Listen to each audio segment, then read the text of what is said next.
उत्तराखंड को देवी की भूमि कहा जाता है और यहाँ पे रची गई थी महाभारत। लेकिन ऐसा क्या हो गया था कि माँ सरस्वती जो यहीं से निकलती हैं, यहीं उनका उद्गम स्थल है और सिर्फ संगम में कुछ क्षणों के लिए वह दिखती हैं और उसके बाद कहीं नहीं दिखती हैं। इसका संबंध भी उत्तराखंड से ही है। क्या गणेश जी ने उन्हें कोई श्राप दे दिया था?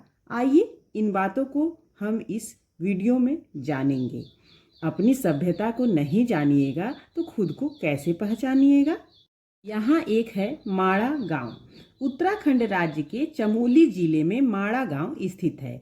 यह गांव तिब्बत से केवल 26 किलोमीटर की दूरी पर है। यह गांव राष्ट्रीय राजमार्ग 7 के समीप है। कुछ आसान शब्दों में कहें तो नेशनल हाईवे 7 माड़ा गांव से ही होकर गुजरता है। समुद्र तल से इसकी ऊंचाई 3219 मीटर है। इस गांव में सरस्वती नदी भी बहती है। कहते हैं कि अलकनंदा और सरस्वती का संगम भी माड़ा गांव में ही हुआ है। यहीं रची गई थी महाभारत। माड़ा गांव में व्यास पोथी नामक स्थान है। धार्मिक मत है कि व्यास पोथी यानी व्यास गुफा में वेद व्यास जी रहते थे। इस गुफा में भगवान गणेश ने महाभारत की रचना की थी। बद्रीनाथ से व्यास पोथी की दूरी महज 3 किलोमीटर है। चलिए जानते हैं माँ सरस्वती को क्यों यहाँ गणेश जी ने श्राप दिया था और ऐसा क्या हो गया था जिससे सरस्वती नदी विलुप्त जैसी हो गई। सनातन शास्त्रों में निहित है कि भगवान गणेश महाभारत की रचना के दौरान सरस्वती नदी के तेज बहाव से विचलित हो रहे थे।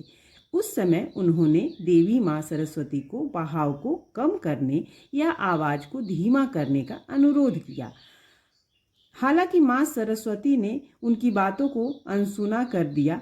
उस समय भगवान गणेश रुष्ट हो गए और सरस्वती नदी को श्राप दे दिया कि आप उद्गम स्थल पर ही विलुप्त होकर पाताल पहुंच जाएंगी। उनके श्राप के चलते ही सरस्वती नदी माड़ा गांव से सीधे पाताल जाती हैं। हालांकि रहस्यमय तरीके से उत्तर प्रदेश के प्रयागराज में निकलती हैं। इसी स्थान पर गंगा, यमुना और सरस्वती नदी का संगम होता है। यह जानकारी आपको अच्छी लगी होगी, इसलिए इस चैनल को सब्सक्राइब कीजिए और एक कमेंट कीजिए। तब तक के लिए राधे कृष्ण।